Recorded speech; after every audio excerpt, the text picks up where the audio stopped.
A big breakthrough in the RG College case months after the horror.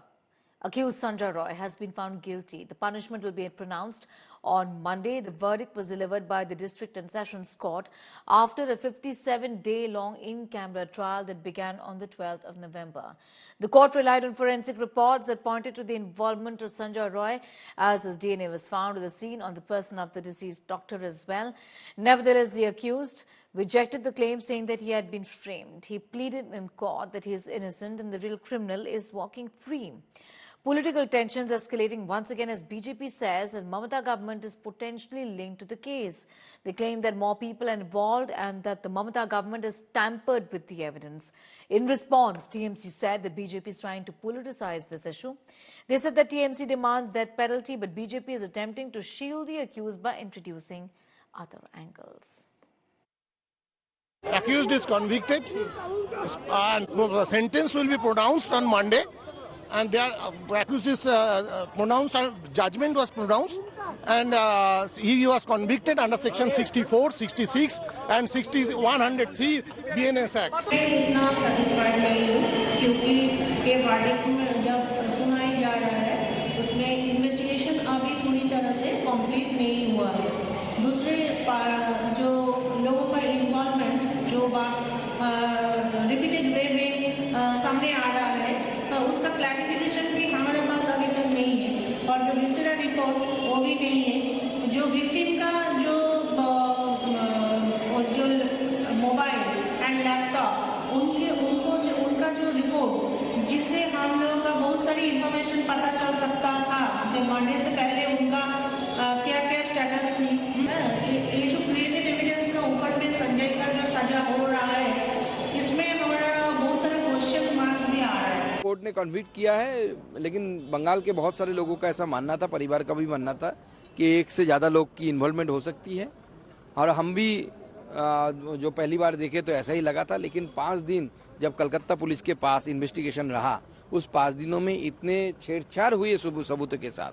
Court में CBI की जो lawyer थे, advocate थे, उन्होंने भी वही बात रखी, एक से ज़्यादा बार रखी, तो वो दर्शाता है कि अगर वो छेड़छाड़ नहीं हुआ होता तो और भी कुछ हो सकता था। हम चाहेंगे कि सबसे ज़्यादा जो पनिशमेंट है वो पनिशमेंट उनको मिले। कोर्ट में जो आज वर्डिक्ट हुआ है वो तो एक फेज है, क्योंकि आज उसको दोषी माना गया और पनिशमेंट क्या होगा नेक्स्ट डे पर कोर्ट अनाउंस करेंगे।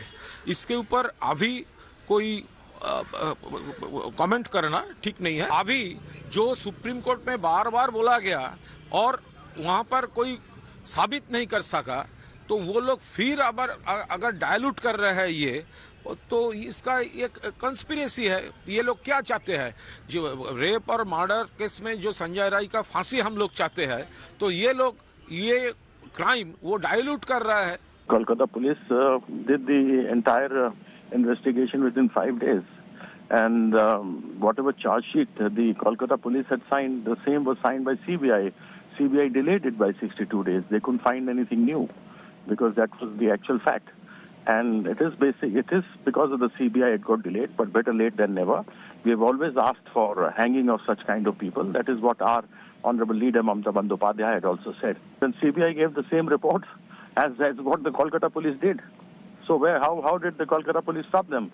I mean, this is ridiculous. We all know CBI, how it is being used by Modi.